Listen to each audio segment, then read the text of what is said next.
Hello, everybody, and welcome to this week's episode of Inner Insights. I'm your host, Dara Stewart.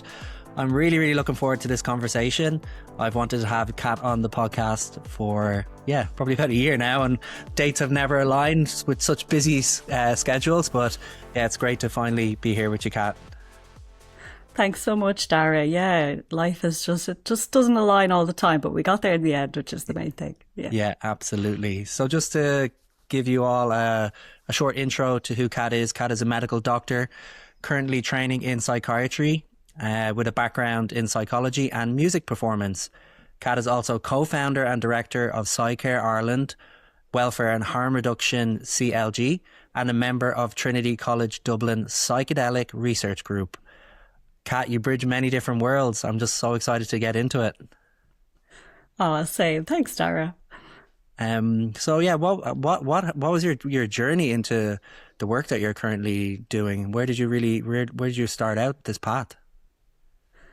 Oh man, that's a big question. Yeah, I suppose like with any journey, it's like there's been so many like threads in this journey, I guess. I suppose. Yeah, both my parents work in the mental health field, and I suppose growing up in that environment, being aware that there was need for this kind of care out there in the world from a very young age, and seeing what it was like for my parents to go through that. Like my dad was training as a psychiatric nurse when I was a small child. My mom was a psychiatrist. But I kind of didn't really follow that path initially. I just really found myself kind of stuck in that place in school where like I honestly didn't know what I wanted to do with myself. I was someone who loved music. I loved speaking Irish. I was really interested in science and biology, and I was just like, didn't know how to make sense of it. And to be honest, it kind of put me into quite a difficult place when I was leaving school. And then I had some kind of challenging experiences myself, and I ended up needing some help myself. I went to college, wasn't the right fit. I ended up leaving that for a year, and then I had to kind of go back to the drawing board. And throughout all of that time, you know, I was going through the same stuff that every young person goes through, trying to fit in, trying to have some fun, trying to figure out who am I, all these kinds of things. And I found myself studying psychology in the end, and that was like a really good fit, and going to music festivals, and realizing that they were really important spaces for just coming of age experiences, meeting new people. And then towards the end of my medical degree, I happened to meet some people who had done graduate entry medicine. And that kind of just clicked that it was something that maybe I could do, but it kind of got a bit even more, things got turned on their head even as I entered medical school. I remember I went to a cacao ceremony when in like 2017, I think it was. And suddenly there was this shift that I just wasn't anticipating on the inside. And I realized there's like way more than just like this kind of Western scientific thinking that I had been trained in. And I'd always had a sense of that as a kid, you know, like I loved myths and legends, and I loved kind of just like the Druach magic of kind of Irish fairy tales and folklore and stuff like that. And I always felt very connected to nature. But this, all of a sudden, it was like, wait, that doesn't just happen out there. This is happening also inside of me. And how do I integrate that as someone who's now stepping into the Western medical sphere? So yeah, that's where things started to get really interesting for me. So I suppose I've been kind of navigating that path of trying to be true to myself, especially as someone who has experienced having a mental health difficulty, and kind of realizing that medicine is structured quite differently. I had worked in homeless services while I was a psychology student. And one of the things I really liked about it was that it was not very hierarchical. It was a lot more like there were professionals in social care, and then obviously people who lived in these services, often with long histories of trauma and addiction. But you were kind of there on their side, and there wasn't such a big divide. Like you wouldn't be talking to people from one side of a desk to the other. You'd be talking to them kind of in spaces where they lived. So it was a lot different. So it's quite a long answer, Dara, but it's been winding. It's still unfolding. When COVID hit, it all kind of crystallized into I was trying to sit my final medical school exams in the middle of a pandemic, and of course that brought up a lot of challenges. And my brother actually went to volunteer with PsyCare UK at the suggestion of one of our really good mutual friends. And he had just moved back into our family home, and he came back and he was almost like, he was like vibrating with excitement. He was like, we have to do this, because so many times we had been at music festivals and we'd seen people who were just in really bad states, like who were just lonely, isolated, overwhelmed. And of course, being in those environments ourselves had brought up some of that for us too. So being involved in PsyCare, especially as someone who loves music and who also performs music, it just, brought everything home. It's really amazing to get to be like the switched on, kind of level-headed version of yourself in these really amazing, expansive and connection-centered spaces. So now I'm in the psychiatry training scheme. I'm only just finishing my first year, so I'm not a psychiatry expert, just to put that out there. I'm learning every day. And that's kind of where I am now. No, amazing, Kat. It's I feel it's like really we're on the precipice of life when we're carving our own path. It's like we're not walking someone else's path. We're really trying to meander, like you said, and find our own way. And that's so much more soulful, I feel, and very, very beautiful. Yeah, I'd love to hear a little bit about something I'm quite interested in. My background as a scientist, and I found it very, it was a very rigid world when I started to step more into the holistic world. How do you see those two worlds kind of merging over the last while? Because I feel like there's definitely a little bit more leeway from science into more holistic practices, and the ideas of trauma being stored in the body and emotional release and all this kind of stuff. It's slowly starting to be accepted or seen. How do you see these kind of two worlds kind of merging at the moment? Yeah, that's a really good question. I see them merging. I see them merging with, I think, some of the paradigms that exist within Western scientific thinking, and particularly in medicine and psychiatry. There is perhaps a risk that we gloss over some of the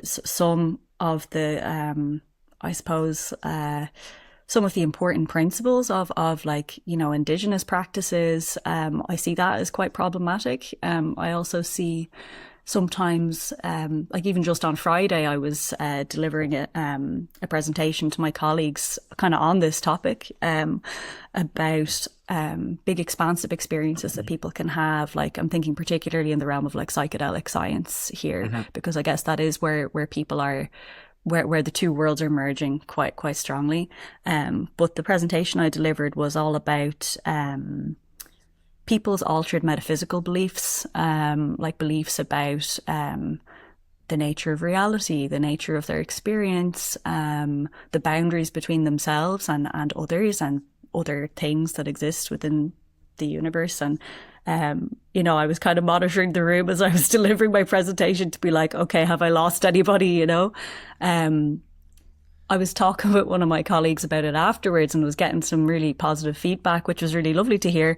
And I remember saying to them, we all know what it's like to need to feel the ground under our feet and to be held by the sky above us, and like I just think that so many mental health conditions that, we can look at them through a very medicalized lens, but ultimately there are existential questions at their core as well. So I think for that reason, even Western medical practice and other kind of scientific based disciplines could really benefit from widening their lens. But it's just, if we don't have enough support within those systems to support people who might be going through stuff like that, we just need to be very, very careful. So as you mentioned in my intro, and I didn't really touch on it there myself, but I'm a member of the TCD, Trinity College Dublin Psychedelic Research Group. So after I did my internship, so I graduated in COVID, I was a COVID baby doctor. It was like absolutely like yeah, some of the stuff that we saw that year was just so horrendous. Um, and I just really needed a break. I really needed a break after that experience. And also having gone through that journey myself of just like, okay, I've gotten into medical school. And then suddenly it was like, oh, right, this is also going on, and starting to even, I suppose, just observe and question some of the structures of how people were working with patients, just in terms of it being a very hierarchical, as I said. Um, and yeah, so I found myself volunteering as PsyCare Ireland was getting set up. I started working at music festivals in Europe. So I went to, I volunteered with PsyCare UK and Cosmicare UK, Cosmicare in Portugal. And yeah, I saw some very, very interesting things there. Like having just come out of my medical training and then to be in a place like in field where there were people who I knew that if they had presented to an emergency department, they could have been perhaps detained against their will so that they could receive treatment, and seeing them being looked after in a very different way. Mm-hmm. And yeah, I suppose coming back to the question of how do they integrate, more and more I'm starting, in terms of like Western medical practices, scientific ones and more holistic, I'm starting to think that there may be ways to integrate some of these principles within the existing system without necessarily having to deconstruct it completely.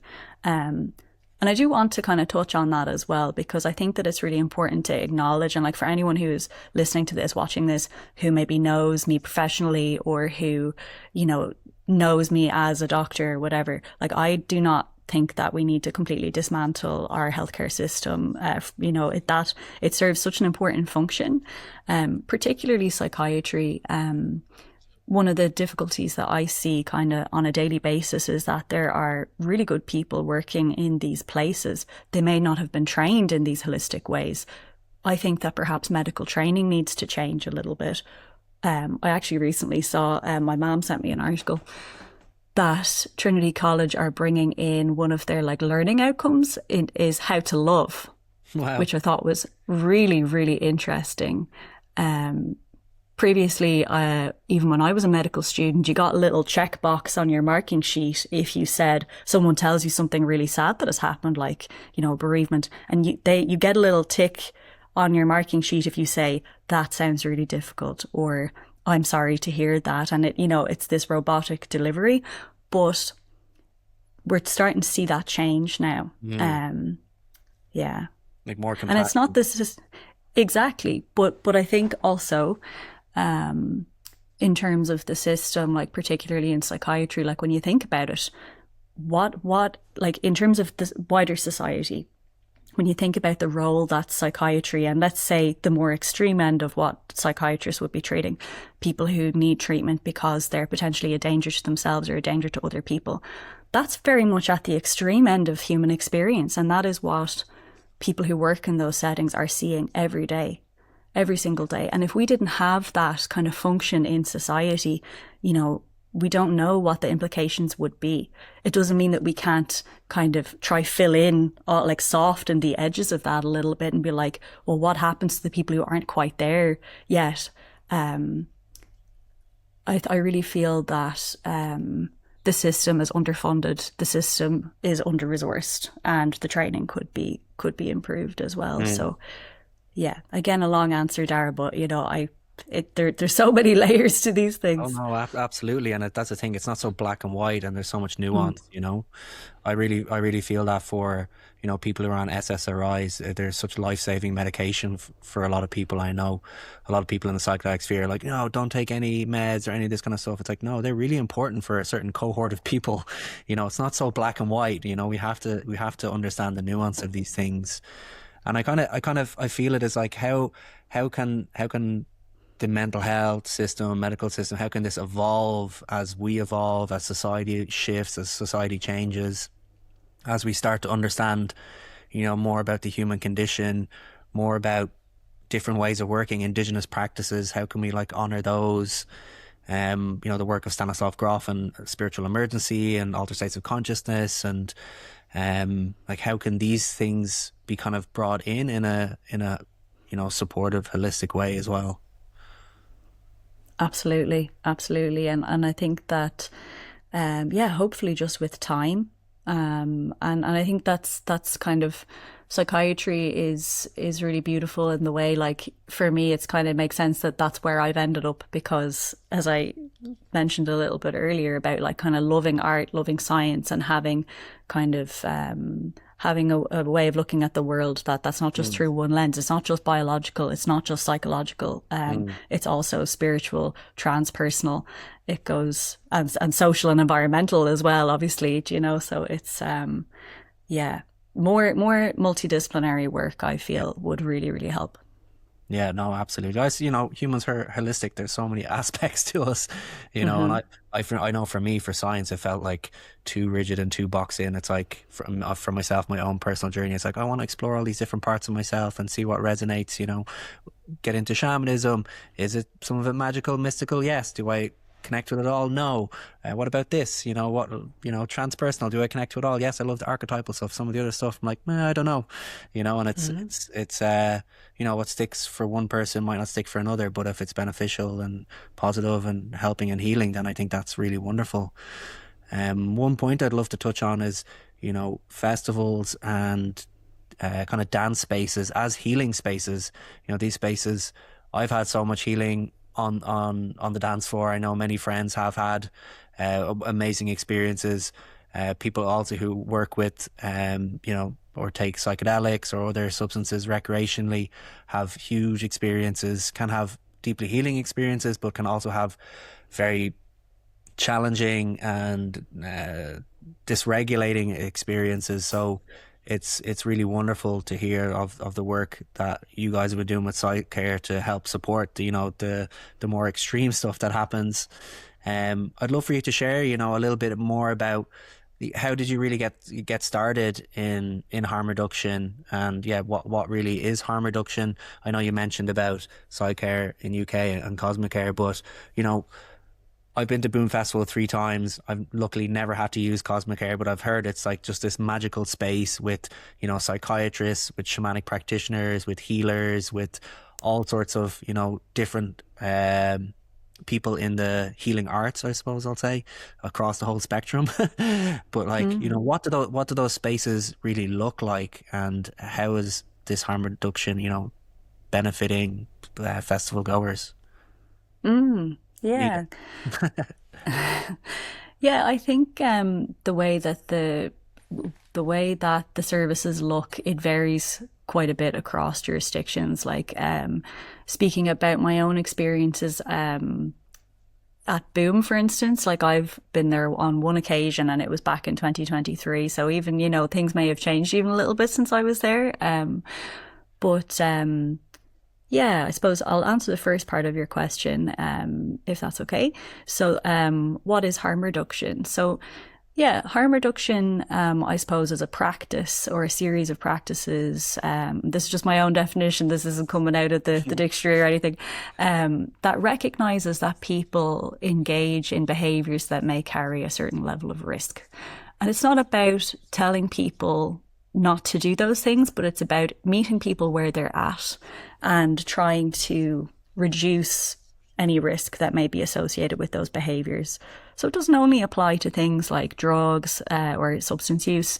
It also applies to things like sexual practice or any kind of behavior that can be risky, for instance, if not done in a safe way, shall we say. So my experience with harm reduction, again, I mentioned working in the homeless services in Dublin for a number of years as a student. That was kind of where I first came across this idea, you know, that let's say, you know, there's an accommodation where there are people who have difficulties with substances and alcohol. Instead of like expressing that they shouldn't use them at all, leveling with the people and saying to them like, look, we would be concerned if you were to do this in this way or this way, but if you could create a dialogue. And actually, now that I think of it, my first brush with harm reduction actually was with my own parents. My own parents very much created a safe space. Like my mom would send me off to a party when I was like, you know, you know, that age where you're kind of starting to drink. I know that's very different for everybody. For me, it was like maybe 16, 17, transition year kind of thing. She'd send me off with a couple of bottles of beer. And as I got older, she sent me out with maybe 4 bottles of beer. And I was grand with that. You know, I was delighted. I didn't have to go to the off license. I didn't have to, you know, and there was always this kind of thing like, oh, if you ever need anything, just give me a call. If you need a lift home later, you know, or, you know, I know that so-and-so said they'd bring you home later, but if that doesn't work out, I'm always like, I'll always answer your call, or, you know, don't be afraid. I didn't feel afraid of getting in trouble. And of course, sometimes the boundaries got pushed, you know, that's what being a teenager can be about, or a young adult. But those same principles apply in harm reduction. The HSC, bringing it back to kind of PsyCare Ireland, I suppose. So the HSC did some very interesting research a few years ago. And they were surveying, I think it was about 1,200 festival goers now. I can send you on the paper afterwards, Dara, if you're interested, and maybe you can put it if you do show notes or anything like that. Yep, they surveyed roughly 1,200 festival goers, as far as I can remember. And they were asking people about their experiences and their attitudes towards using drug testing services, or drug checking services, should I say, at festivals. And they were also exploring some of the barriers to this. And I thought it was so interesting that for not a tiny group of people, they said that they actually wouldn't because they were afraid of getting in trouble. And then there was even a not insignificantly small number of people who said that they wouldn't even call medics at a festival. They wouldn't even go to medics at a festival if they had taken a substance, because they thought they'd be prosecuted. Wow. And I think sometimes you have to go to that kind of, again, what I was saying about psychiatry, looking at like the extreme side of the experience. Sometimes we have to kind of go to those places to really kind of hammer home the need for these things. Like for instance, you know, working at festivals in Ireland, it's not uncommon that people get ejected from a festival in a state where they're incapacitated from a substance or alcohol, or maybe some other kind of emotional experience that they're having. And just the kind of level of risk that can bring, even outside of festival spaces, at music concerts and events, you know, like young people like dying on the street outside of a nightclub, or outside like a big arena at a big show, like that. This shouldn't be happening. So harm reduction and this kind of the principles of PsyCare Ireland, we take a very practical approach. We do not encourage people to use substances, and we always will advise people that the safest way to do substances is actually not to do them at all. The safest way to ensure that you have a weekend where everybody is safe and well and goes home is not to mix substances, for instance, you know. So it's this kind of level of practical advice that's grounded in reality. We don't brush under the rug that we know, and again, this is HSC statistics, almost 95% of people who attend a music festival, depending on the festival, of course, but they're using substances, do you know? And that is a reality for many people. It's not, there's so many people who might use substances in their everyday life outside of festivals at the weekend, and then they go and have a job, like they're able to work, they're functioning, they're doing all of the things that you're supposed to be doing as an adult, you know. But putting it into this kind of like box where it's not talked about can lead to problems, extreme harms. It can lead to increased burden on our medical services because people wait before getting help, you know, and we see that a lot. So I suppose it's not necessarily about encouraging it, but it's about being realistic. Yeah, absolutely. That's such great points, Kat. And I think it's just, for me, it's just like such a wild kind of cultural piece of, you know, the dangers of prohibition and the lack of education then because of prohibition. Like you said yourself, people are afraid, people are scared to test their substances, people are afraid if they're you know, intoxicated or not doing well to bring their friends there in case they get arrested or something. It's just so wild as a culture that we've just kind of like shooed a lot of that away. It's like, oh, like these things are happening, but like we kind of don't want to look at them and people are dying and overdosing and having unnecessary challenges because of it. So I think, the work of PsyCare is amazing. But why do you feel like now it's like all of a sudden we're kind of waking up to kind of a bit more responsibility around festivals? I see it as having PsyCare there, it's more responsible. Like these things are happening across cultures and time. You said it, like young adults go out, they get drunk. In Ireland, it's very typical. Like people go out, get wrecked in a field with their mates. It's like kind of like a rite of passage. Whereas, I like to think that maybe many, many years ago, you would do that in the context of having the elders around there. You'd have the community around there. You'd have supports around you to kind of contain to a certain extent. So, I see PsyCare as kind of like this, beautiful containment container now, supporting the festivals. Why is it only happening now in Ireland? And thank God it is, really. But why? Yeah, it's a really good question, Dara. Like, I think that it is also important to acknowledge, like PsyCare gets a lot of credit for being like, we are Ireland's dedicated nightlife and harm reduction charity, which is like even amazing to say that, it's fantastic. We only got charity status there last year, but it's really important to acknowledge that like this kind of work, it isn't brand new. It actually isn't brand new. And even in Ireland, it isn't brand new either. Like, there have been efforts at festivals like Electric Picnic, Life Festival over the years, so like it's really important to honor that for people who've put in the time. But I suppose on a wider level, like why is it only becoming accepted? It's a good question. Okay, and I'm trying to be like, how deep is it? How deep? Because I think of an answer and then I take it down a few layers and then it takes me a while to get back up to the surface again. That's just how my brain works.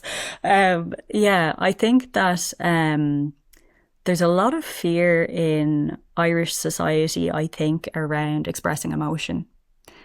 And, certain ways of expressing emotion are acceptable. And some ways are not. So for instance, like how many people might resonate with this idea of like, having not being able or not feeling able to have a deep conversation with a friend or even a family member without alcohol on board, and I think that is, think there's something in that, that probably has quite deep traumatic roots, I would imagine. But then I suppose in terms of other substances, because let's face it, we have been so influenced by, like, say, American culture over the however long, like particularly since we've become an independent country, we had one kind of regime as such, kind of dominating our culture and our language and our social structures. And then there was almost like a chasm, and what filled that chasm was the Catholic Church. Mm-hmm. So I think that it's quite interesting to see then, as people kind of started turning away from that, they started turning, these are kind of my hot takes. I know I'm not the only person to talk about stuff like this, and I'm not an expert in this kind of thing, but this is just kind of what I have observed in my personal opinion. I think that what happened in the United States with the politicization of substance use kind of happened here as well, even though like in Ireland, we have had beautiful traditions of like herbalism and having more kind of relationship with the land. So we've kind of lost our way in our own way. Like, I don't think that Ireland has the same story as America, a very different story. As kind of, I suppose, one of the first kind of colonies in of Britain and things like that, and kind of moving away from that. But this idea that some people, like, there are certain rules governing what's okay and what's not okay in terms of expressing yourself and exploring your human experience. So that goes quite deep, I think. Yeah. And then obviously in terms of medical risk, as medical science has come on, there's more impetus to be like, well, alcohol is legal, so it kind of gets a free pass, but all of this other stuff is illegal, and therefore unquantifiable. That's what I meant to say, unquantifiable in terms of risk. So that's kind of the perfect storm. It doesn't, yeah, I hope that kind of answers the question, Dara. I think it does. A few different ideas swirling there, but yeah. Yeah, no, absolutely. Yeah, I think I totally agree with some of those points. Like this huge stigma around these substances, and kind of a lot of it being kind of reneged to the shadow, it's like, yeah, again, let's not talk about it. Let's not engage with it. And I think from what I understand as well, the heroin epidemic that Ireland had in like the late 80s and 90s, was it? I think that really caused so many issues for so many people that it just brought an even deeper heaviness to substance use in Ireland, and how that is still going on and causing a lot of problems. And it's very visible if you walk through like Dublin city centre, for example. You see like, oh, there's this kind of idea of like, oh, that's what is like if you do drugs, that's where you end up. I think that's a big narrative that we have in Ireland. So yeah, I kind of lost my train of thought there, but I think the stigma has been, and the prohibition has a lot to answer for, but there has been like a big shift recently. They had the citizen assembly recently around drug use, and if we look at some of the harm reduction, or the kind of the harm of these substances, alcohol, nicotine are like some of the worst, where some of these other substances, the tryptamines, psychedelics, mushrooms, LSD, ecstasy, they all have really low harm profiles. So I think for me, it's like this education piece again. It's like trying to unwrite all of this stigma and propaganda against substances. And, also the science is amazing at the moment, all the wonderful science, psychedelic science that's coming out is showing how beneficial these substances are. There's definitely a shift in public perception, I think.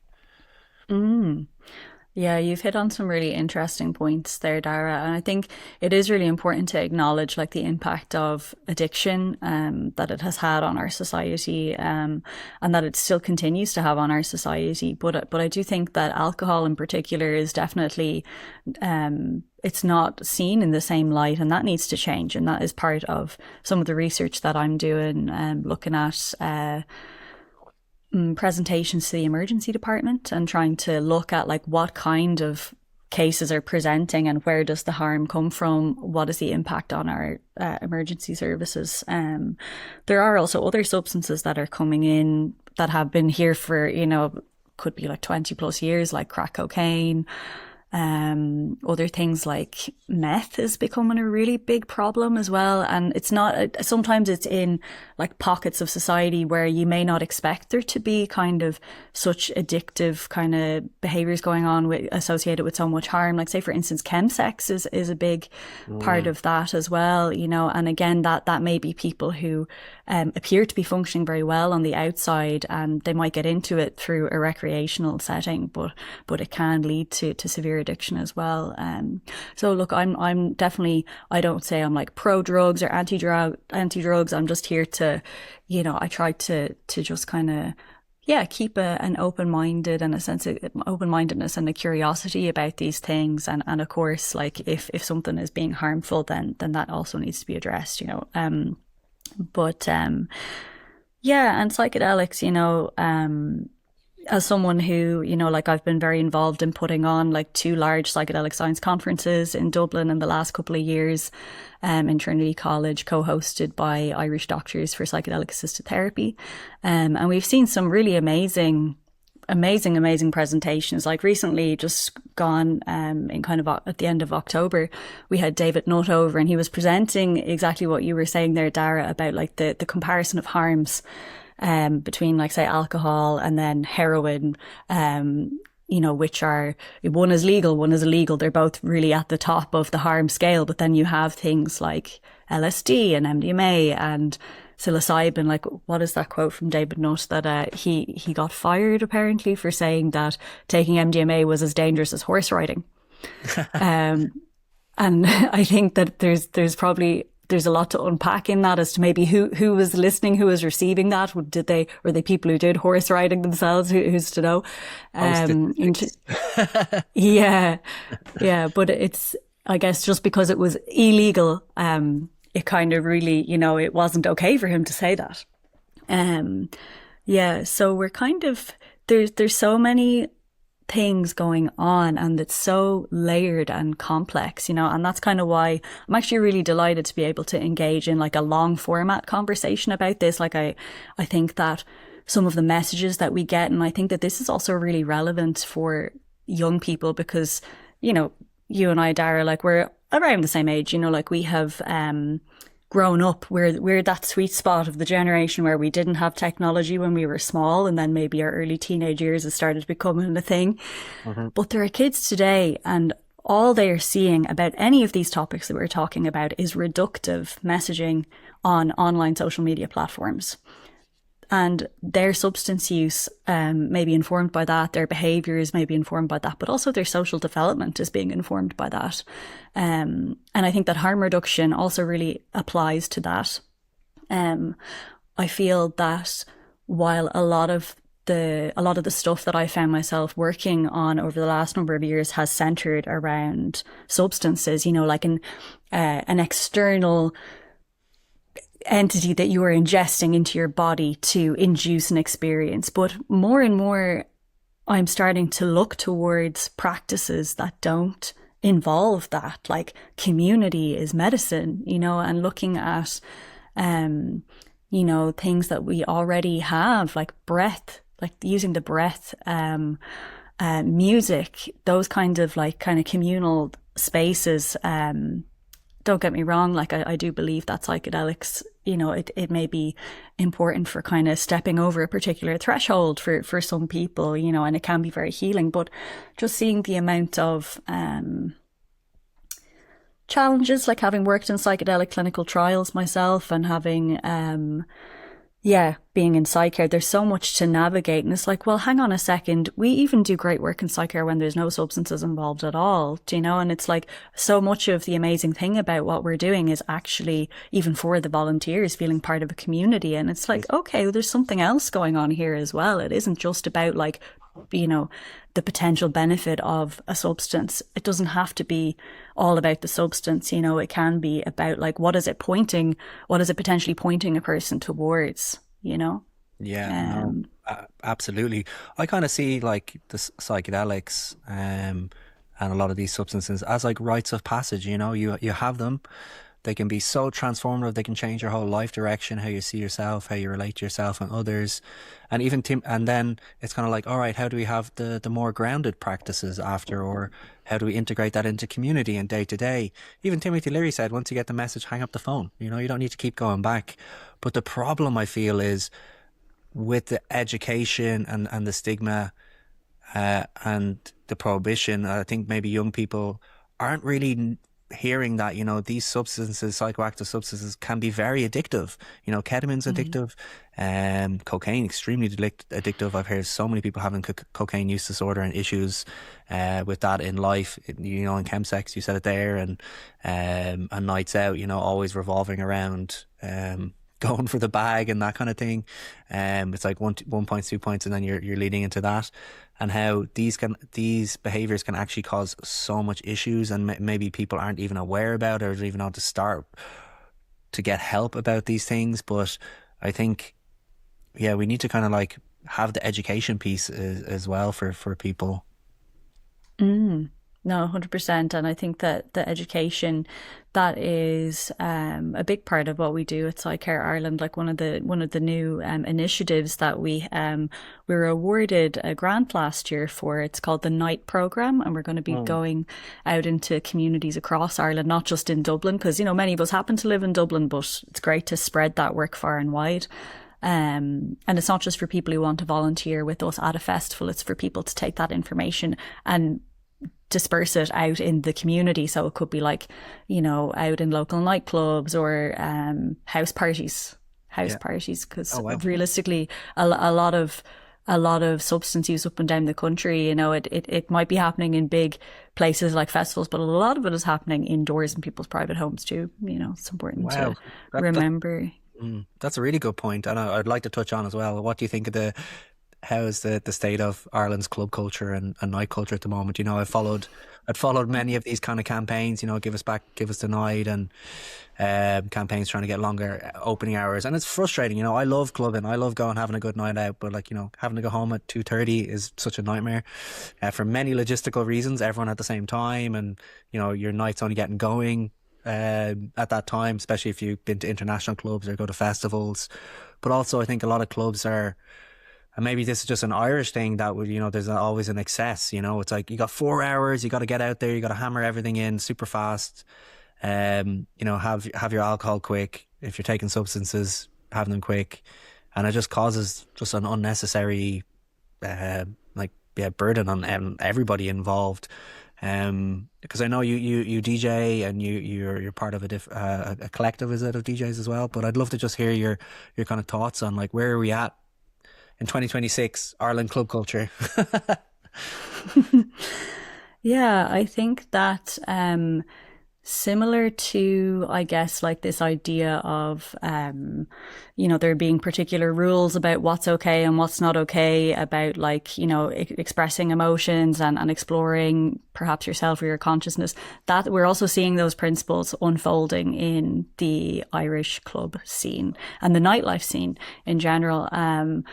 Some of the legislation that actually governs our licensing laws is really, really old, like really, really super old. Like there's like a dance hall act. Like again, this is something I can send to you afterwards. Like, and you know where these kind of laws come from? They're coming from, like the local parish priest trying to, you know, encourage people to go home to bed at a respectful time so that they will, you know, maintain their good, I suppose, lifestyle that was aligned with Christian values or Catholic values back in the day. Do you know? So we're still seeing those principles like permeating into what people are allowed to do and what they're not allowed to do. Get up for church on Sunday morning. Yeah. And like, don't get me wrong, like as someone who has worked in spaces like, you know, like I've worked in the emergency department, I've worked, you know, alongside medics at festivals. I've seen people who get into really, really dangerous places, like physically, emotionally, and mentally through these kinds of spaces. But even with that, I don't think that we are aligned with what is happening in other places like the UK and Europe. I do also understand that, you know, if we were to open our clubs longer, we would need more infrastructure for that. Like we would need improved public transport. We would need more ambulance staffing, you know, and I think that, again, coming back to what I said earlier about like these systems being underfunded, it's very frustrating that we're seeing this restraining, like what people, I suppose, who are into nightlife, particularly later opening hours want, but it would have to be done kind of safely. But I also agree, Dara, what you said about like, you know, like let's say now I'm from Dublin, so like my experiences are mostly based on my experiences going out in that city.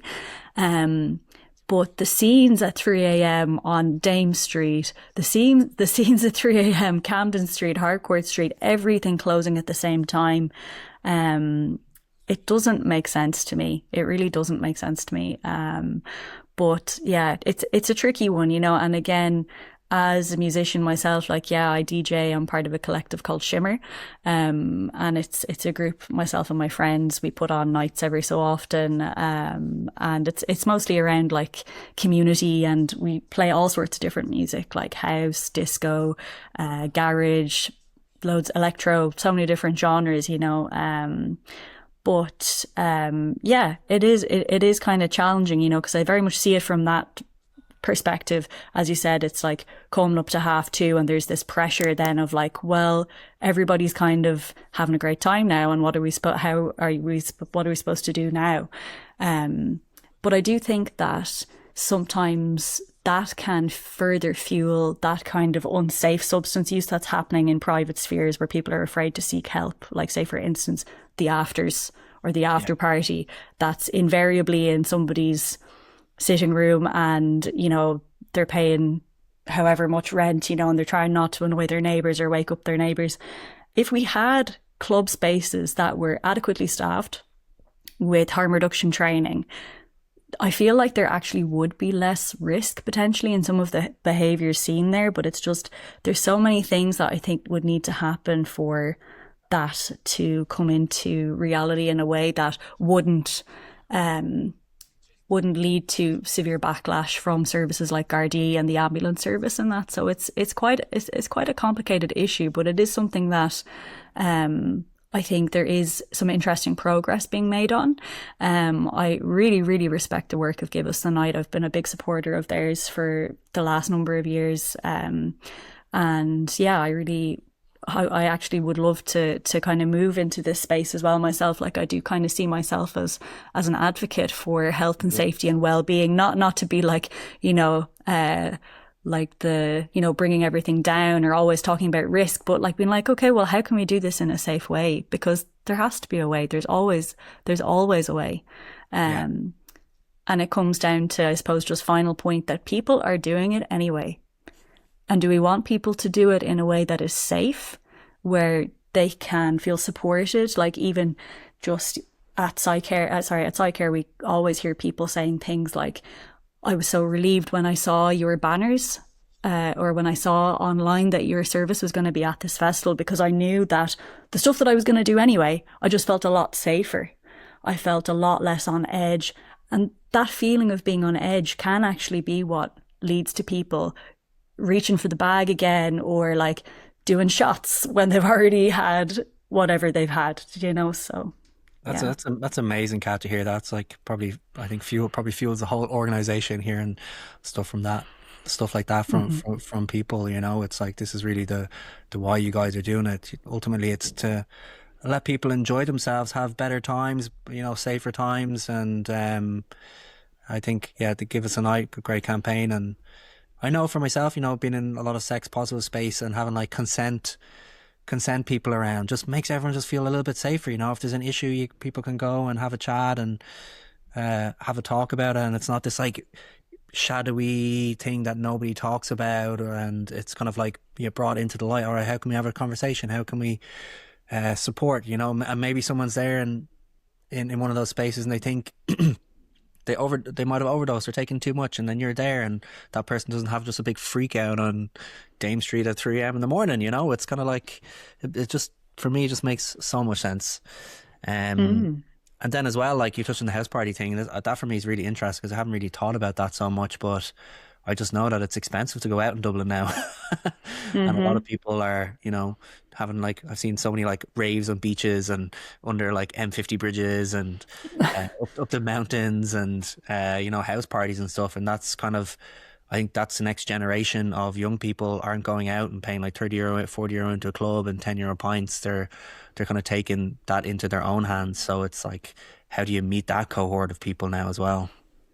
Exactly. And I think that working in the scene, like, you know, like I'm 33 now, and I'm like, you know, what 18-year-olds are doing, what 23-year-olds are doing, like that's all informed by their experiences growing up, how they've been socialized and stuff like that. So it's really important that actually in harm reduction work that it's we've people from lots of different generations and who are involved in the work, because they have unique insights. Like, one of our volunteers went to a very well-known like arts college in Dublin, and like has provided us with so much insight into like a whole scene of substance use and like partying, you know, and a lot of it very positive, but also kind of risks that were happening.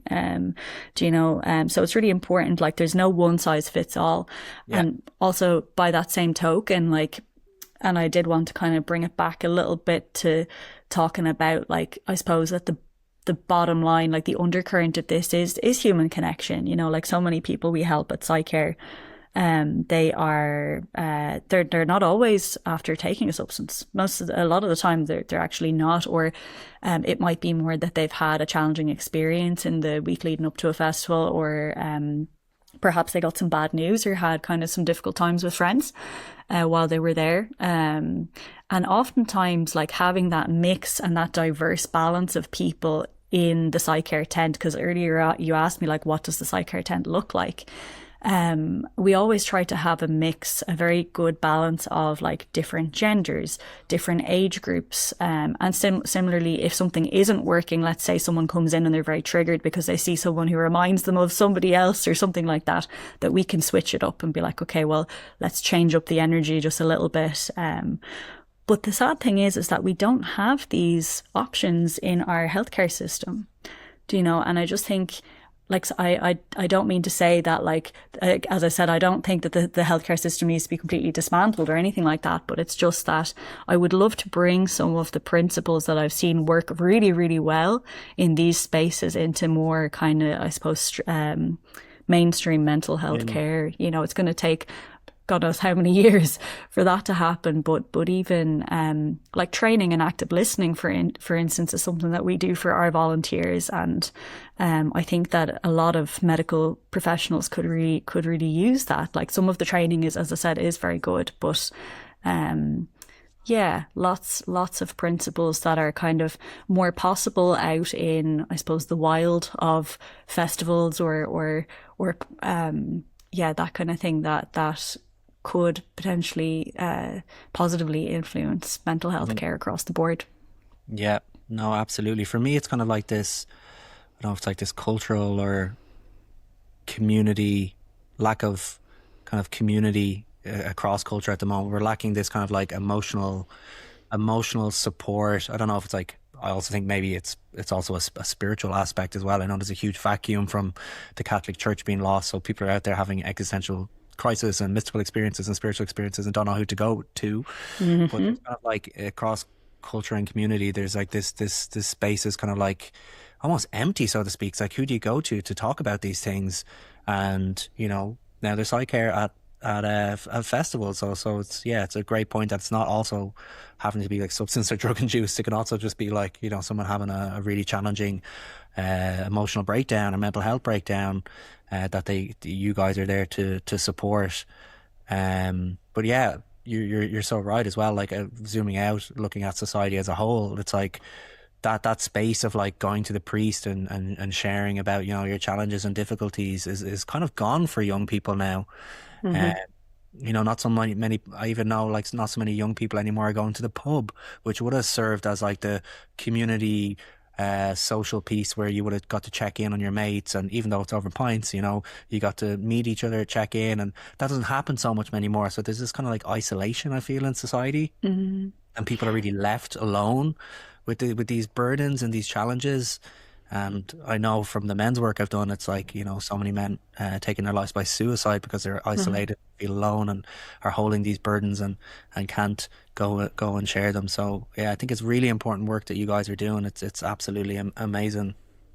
Well, thank you, Dara, and same to you. Do you know, like, it's been amazing to know you for like over 10 years now, I think, and to see you like grow and to observe the work that you're doing, like with Inward Bound, but also like your individual work, your men's work, and you know, it's very clear that you're still on, you're evolving and growing and learning, and you're human, you know, like, and you're very yeah, you're very open, and I think that is really really beautiful to see. Do you know? Sometimes I think in like the medical sphere, it's not really as okay, or it's not as accepted to be so open, do you know? And I think that is one of the things that sometimes I can not struggle with. Like, I can manage my boundaries quite well, you know, as I have to, but yeah, it's one of those things that I guess, again, just that as I've kind of moved up, as I've graduated up through the levels in the medical profession, I've observed that kind of as a challenge, you know. But yeah, one of the things that I've been quite interested in recently, and I think it touches on a lot of these different points that we've been discussing, is about medical anthropology. So that's a field that I've been reading a lot about recently. So I'm really excited to learn and kind of, by your example, like, continue to take on board different ways of looking at things, different disciplines. Yeah, I'd love to hear. Would you like to expand on that a little bit? What does that kind of involve, medical anthropology? Sure, yeah. So it's a field of looking at different traditions and different lenses of health and well-being. So I suppose breaking down the concept of like what is health at a very basic level, what are the different ways of looking at that, and the different values that are associated with different healthcare systems and healthcare approaches, but not necessarily always health in a more biomedical sense. It could be more of a holistic, spiritual, transpersonal sense. Yeah, so I'm quite excited to dive a bit more into that. Yeah, but of course, being on a training scheme can be a little bit tricky with time. So we'll see. But always learning, always evolving. Yeah. So yeah, I just think it's really needed. I think that is perhaps that ability to stand back and kind of observe what's happening and kind of dissect things a little bit is really needed to help us move forward and integrate all of these different challenges and issues and exciting developments that we've been speaking about here today. Yeah, no, absolutely. I think just as I get older, I'm just so much more fascinated in health and like what is well-being and what does that entail? And also like I'm so curious about like longevity. I've started to read stuff around that now. Mm. It's kind of like all this. I don't know if you follow that sphere, but like people are injecting like so many peptides into them at the moment. Whole thing. I'm like, oh, to me, like, I don't know. It doesn't. I'm like, I don't know. Do we need to be doing this? Can we not just like eat well? Mm. It's just such a. I think it's such a fascinating time, and you have guys like Brian Johnson, who, one of the biggest longevity kind of people out there, and he's kind of moved into the psychedelic sphere now, and psychedelics has gone even more mainstream for like people in health and well-being. Mm-hmm. Then there was it the other week in America, they're like expediting research into psychedelics, and it's all just really, really evolving very fast. All of a sudden, it's like it went from zero to almost like 100. But for the core of it, it's like, people want to be healthy and well, and people also want to have fun and enjoy life. And it's like, how can we do these things in a harm reduction way, a way with less risks, and that is a positive impact to you and everyone around you. Um, yeah, how do you see things evolving in the medical sphere with psychedelics? Maybe you can before we finish up, speak to a little bit of the Dublin Psychedelic Research Group and maybe some of the things you've been involved in Trinity. How do you see the next 5-10 years maybe with psychedelics? Will we be able to go into Tala Hospital and have psilocybin? Maybe not. But yeah, what do you think it will look like? How will it be? Hmm. Yeah, so the one of the core missions of the Psychedelic Research Group is to eventually integrate psychedelic treatments into the public healthcare system. And I think that's a really important, it informs really what we do. This idea that it shouldn't be necessarily dependent on what you can afford, that if a treatment has promise and has some scientific, like significant scientific evidence behind it, that it should be publicly accessible. But of course, the whole public-private thing, that's a whole other kind of rabbit hole we could go down. There's lots of different reasons why a lot of psychedelic access is private, but the work of the research group is all public. Yeah, where do I see it going? At the moment, I know that there is a trial happening.